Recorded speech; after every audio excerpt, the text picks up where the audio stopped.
Joining us now in the studio, Representative Dan Eubanks. He represents District 25, DeSoto County. He's the Vice Chair, Apportionment and Elections Committee Vice Chair, Congressional Redistricting Committee, and Vice Chair of the Legislative Reapportionment Committee. You got a lot of stuff going on there. Well, it's because we're in a redistricting cycle. Yeah. You know, with every 10 years when the census rolls around, it's time to start redrawing lines. Yeah. And we just did that, right? We for did. the congressional districts, and the House has voted on that and passed it? Yeah, House voted on it yesterday and passed it. The Democrats had some issues with it, obviously, and I think it's interesting to take a look. And I don't know about most of the listeners if they understand sort of the process, but you know, when you're redrawing lines, you've got to keep the population amounts equal among the four districts. Yeah. And the Delta district that Representative Benny Thompson represents, it lost more than anybody. I mean, we had to make up a big hole, 65,000. Yeah. And so one of the things when you are redrawing lines, you have to, if it's a minority-majority district, you're kind of limited. You can't go in and dilute it and gerrymander it so that you can turn it into Republican districts. So you've got to be contiguous to it. You've got to keep the numbers, fair. And I think one of the Democrats' problems was they thought it was too geographically large. But you could go north and take Tate and DeSoto County, which would heavily skew it more Republican. Yep. You could take Madison County, which would do the same thing, or you could take those southern four counties that was added in the Southwest. And I think it's kind of interesting to point out that there's a lawsuit right now, but the plan that the NAACP and Representative Thompson submitted and wanted actually lowered his BVAP more than the plan that we adopted out of Explain that to our audience. So the BVAP is your black voting age population, and that's part of how you would determine sort of the minority or the racial makeup of the district. And so, one of the things you have to be very careful about, and in Mississippi in years past, there were issues, and so the Justice Department usually reviews whatever plan comes up to make sure that it's fair. And one of the things that you have to take a look at is if it is a minority-majority district, you can't dink with that BVAP so much that it would totally change the dynamics of the district. So, I think it's a good plan, and I think it fulfills all the requirements. But it's politics as usual. Yeah, I had the minority leader, Representative Robert Johnson, on the program yesterday, and he expressed some kind of minor concerns about it, but he didn't seem. I didn't feel like terribly bent out of shape about it. He did say there were, in his caucus, I think 2 Democrats did break ranks and did vote with the Republicans to approve. Is that correct? Yeah, that's what he said. But we actually had a couple of Republicans vote against it. So it kind of bounced out, I guess. Yeah. Well, bottom line is it's passed now by the House, transmitted to the Senate, and we'll see what happens there. Do you feel like it'll go through the Senate without any amendment? I think it will. Well, no, I think they'll do the same thing that they did in the House. Okay. Somebody over there will raise the same issues, but I believe it's probably going to pass as is, and it'll get reviewed, and I think it's going to be the plan we ultimately wind up with. Okay. All right. So what's next then on the calendar for redistricting? So now we move on to redistricting our House and Senate districts across the state. Yeah. And you can imagine that in districts that have lost a lot of population, especially if you're a Delta district, I know some of the districts that butt up to mine even, in fact, have lost population. So you've got to maintain a certain threshold of, say, in the House, you've got like a 5% plus or minus margin to hit the number, which is around 24,000 plus voters or residents. And so what we will be doing is going in and redrawing lines there, same process all over again. There are parts of the state that grew a lot. Yep. And DeSoto County was one of them. And so the lines will change, quite a bit there. Like I'll have to give up some population. Most of the reps will. We'll probably gain another seat up there. But we may actually have some adjoining county districts take a little piece of DeSoto. And the same is true wherever. So like if you got somebody on the Delta that lost a lot of population, their district may grow in geographical size. Or down on the coast where there was a lot of population growth, They may shrink and may add ones down there. What's the population for a House seat and for a Senate seat in Mississippi? Well, off the top of my head, I couldn't give you the exact number, but it's around 24,500 for the House. Yeah. It's about 50,000 for the Senate. It's pretty much double. Pretty much stays there. And that, I think, corresponds with the number of House members, roughly, and the number of Senate members as well. So when you look at the population representation. Okay, so that's a big deal, is the redistricting stuff. And I know that the congressional districts were time sensitive, so you had to get on that and get that done. Because we have an election this fall. So qualification period, it all has to be approved before they qualify to run in the fall. Okay. All right, so I know this is something, Representative Eubanks, you've been an outspoken opponent of, that is the federal vaccine mandate. So you got the Supreme Court taking this matter up. Today. Yeah. Right. The opening, in fact, already heard some sound bites on the news channels with the opening arguments. So where do you see that going right now? So I believe they're taking up the private sector and the hospital medical workers, those two of the three. The other one was federal contractors. I think it's those two that they're taking up today. So, and the Biden administration is doubling down and working overtime to keep those things in place. I don't know why they're so married to that, honestly, especially in light of the Omicron, which is spreading across the country and is infecting vaccinated people as much as it's infecting the unvaccinated. It just seems like broad and gross overreach at the federal level. So what do you think happens there? Well, I think you point out an interesting point, and that is that the vaccinated and fully boosted are getting Omicron just as quick as the unvaccinated. There is the Senate closed down early this week because the lieutenant governor and a bunch of fully vaccinated members over there got it.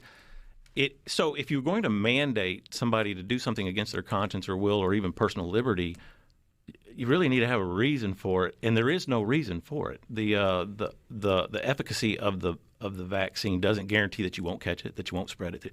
So you have to ask yourself, what's really going on here? I think that the Biden administration is going to double down. They're not going to back up.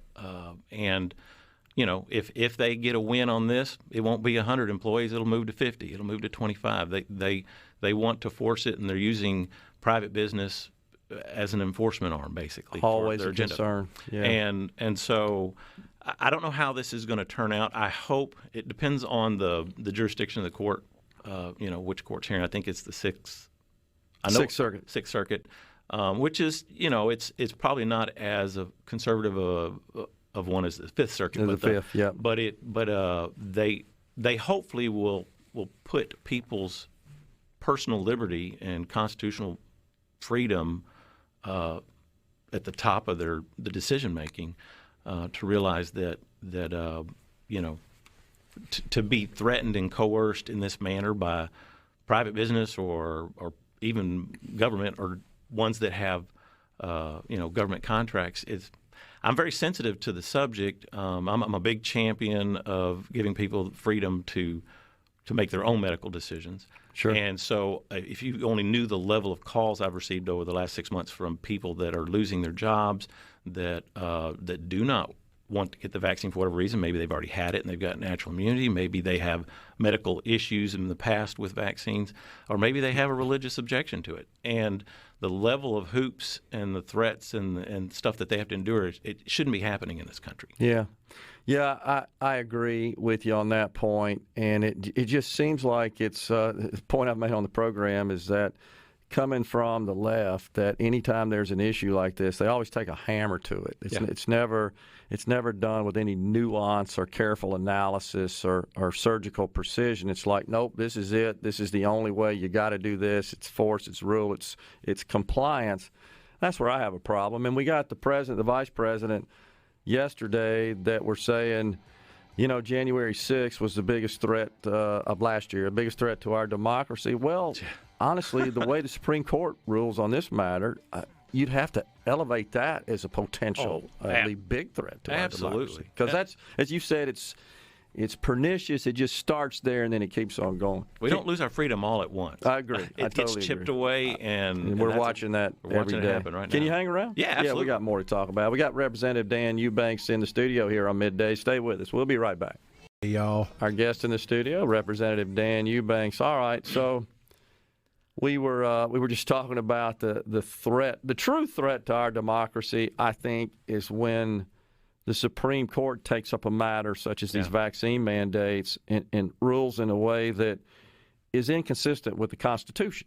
That's the threat to our democracy, is when our lawmaking body and those who interpret the laws have a disagreement, and those who interpret the laws come down and say, well, we're in favor of something that clearly is in conflict. That's what bothers me. Oh, yeah. That's a threat to our democracy. Absolutely. And anyways, I mean, even going back to the proper role of government, we legislate so much now from the bench. It's like we run to the Supreme Court to say, is it okay, is it not okay, or to just basically set law for us. And it's a shame that this debate really isn't happening in Congress. Yeah, I agree. And that's why there's so much talk, as you well know, Representative Eubanks, from the Democrats in Congress about so-called court packing. I mean, that's the idea there. We can't get what we want out of the court, so we're going to have to change the makeup of it to get the outcome that we desire. We just want to force it, essentially, force our way across the spectrum of government. Let's get back to state matters. Yeah. So what are you seeing? We talked about redistricting. From my perspective, we got this $1.8 billion of American Rescue Plan money that you guys got to spend. We got medical marijuana as a lingering issue, of course, tax reform, lots of buzz about those matters right now. What's on your plate? What do you see happening there? Well, I think it's going to be a pretty challenging and potentially contentious session. There's a lot of big items. And you named a couple of them. The income tax, nobody can seem to come to an agreement, but I think we all agree it would be a great thing for our state. It would make us competitive, with surrounding states like, look where all the growth and the movement of business is. It's going to Texas and Florida and Tennessee. And one of the reasons for that is they don't have a state income tax. Yeah, I think you're right. And so I think that's a big one. I know that the Speaker and the Governor both have signaled that they want to address this whole critical race theory business. Yep. I have a bill that I've submitted to try and do that as well. And I think it's something that needs to be done. I mean, people should – it's inherently racist, the whole sort of mindset. And the problem is there is when it comes to calling it critical race theory, a lot of places just rename it. There's a hearing that's going to happen. It's veiled. Oh, it's not critical race theory, but you're teaching these people they're racist and these people they're victims. Right. That's the essence of critical race theory. Right, and it's just like Common Core was years back. I don't know if you remember that. Yeah. We have it. They just called it something different. Yeah, that's right. We don't have Common Core in Mississippi, but we really do. And so so that's something that needs to be addressed, and I know there's several different approaches towards it, and I think it's something that is a priority of both the governor and the lieutenant governor. I don't know about the lieutenant governor, but the speaker, I mean. Yeah. And so I think that's something that's going to come up, so that has the potential to be pretty contentious. Reworking the referendum process. Yeah. Right now we don't have that in the state. Anybody that was a part of Initiative 65 and getting that on the ballot, as you know, in our state, we have a process to where the citizenry can collect signatures and get a constitutional amendment placed on the ballot. Right. And right now, technically, we don't have that anymore. And I know there's a lot of people that want to see that restored. I think it will be, but it'll come back looking a little different. Yeah. I think one of the other things would be obviously fighting the unconstitutional Biden mandates when it comes to vaccines. We've got all the congressional redistricting, medical marijuana. Those are all going to be big things this session. So it has a potential to be kind of a nail biter for a lot of folks, depending on your issue. A lot of debate, I'm sure, that we will see in the respective chambers on these critical matters.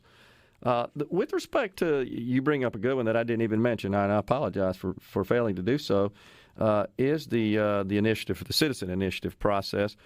Right now, we don't have one, and the one we had only allowed the citizens to place a measure on the ballot that would amend the Constitution. Now, the Speaker was on the program earlier this week, and he actually favors one that would allow the citizens to collect signatures, go through the proper procedure there, and place measures on the ballot that would establish or amend statute. Right. Which I think makes a lot more sense than amending the Constitution. Right.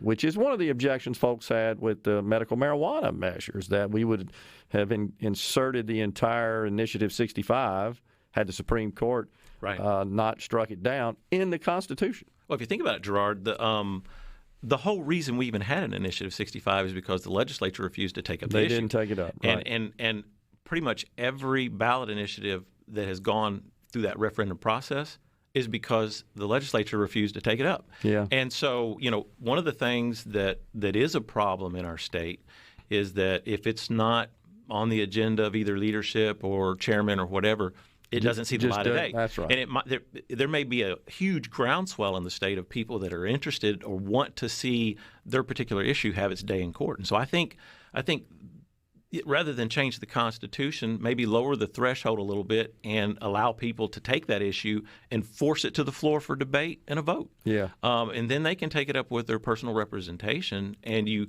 put that provides a little bit more of a safeguard towards what goes into our Constitution. I think that's right. But it also gives people their day in court for an issue if the legislature refuses to hear it or to have anything to do with it. So I don't know what it's going to look like. It'll probably be a hybrid of something like that. Okay. I have heard from several folks that what they're looking at is something that would do just what you said and what the speaker said, that people could get it put on the ballot and it would just change state statute or law. And what that does, though, is that also leaves room for the legislature to come back and tweak it if they need to or think they need to. And then people would just have to take that up with their representation, I would think. Yeah. But rather than rewrite the Constitution over the issue. So from your constituents, and you touched on this a little bit, but I just wanted to kind of confirm on this. Almost everybody I talk to of your colleagues says the number one issue that they hear about from their constituents are these vaccine mandates. Oh, absolutely. And that like dwarfs everything else. Is that your situation as well? It absolutely is. I've got probably 4 or 5 bills that address different aspects. Like one of them is no patient left alone. I think Oklahoma passed similar legislation. I never want to hear from another person how their loved one died alone in a hospital bed and they couldn't even go in and see him. My mom personally has a friend whose husband refused to go to the hospital even when he was really bad with COVID because he did not want to die alone, and he died. And so basically this bill would take and guarantee the right for at least one person to be able to be in there with their loved one regardless of whatever executive order or mandate would be in place. I've just heard too many heartbreaking stories of people whose loved ones died isolated and alone, and they never really got closure, and all they wanted was to see their loved one. And so stuff like that, banning vaccine passports, I know that's an issue. Anytime you get into a situation where you can legally discriminate against somebody, we should be really scared. We sit on a precipice in this nation, like you're saying, the greatest threat to democracy. And when you lose liberty and freedom, and it is disturbing to say the least. It is a very slippery slope, and people should be rightfully up in arms about it. Yeah. Regardless of your stance on the vaccine itself, when it comes to personal liberty and freedom, we all have something at stake here. Yeah. And so it is a big issue. Probably the number one issue that I've dealt with over the last 6 months with nurses and with folks that have work for businesses like Ingalls and all that have government contracts, and just I'm about to lose my job, and I'm having to go against my conscience or go against my faith or go against any of those things, and it's wrong. Yeah, so even the United States Post Office is asking for an exception because they're afraid they're going to lose so many workers over implementing the mandate, which they fall under, believe it or not, the OSHA mandate, the way that they are organized, and that which goes into effect on the 10th, on Monday. Literally. Technically. So they can't deliver the mail. I know. Well, I mean, the same is true with FedEx. Yeah. I mean, they do lots of government business. A hospital in Rhode Island said they don't even care if their workers are sick, infected with COVID. They want them to work. They're allowing them to completely reversed on that. I read that report yesterday because they can't get enough people to come work. Well, one of the greatest threats, I think, to our healthcare system isn't, and here's the problem, through this whole process, numbers you can always make numbers and statistics say whatever you want them to say. Yep. But the mere fact that you've got over 2,000 nurses that have just walked away from the profession through this, and then you're going to run more nurses off, that we are creating a problem of epic proportion, because when we do need all those healthcare workers, and they're not going to be there. I agree. That's when it gets to the point of absurdity, and you're just not using common sense and being pragmatic. It's beyond that. So, Representative Eubanks, thanks so much for coming in today. Thanks Good for to see having you. And I'm sure I'll see you down at the Capitol sometime before that session's out. You guys will be busy for the next 3 months. Absolutely. Have a great weekend, and all the listeners out there, y'all have a great week and be blessed. That sounds great. Appreciate it, everyone, and Representative Eubanks for joining us. We'll be right back with more on Midday. Stay with us.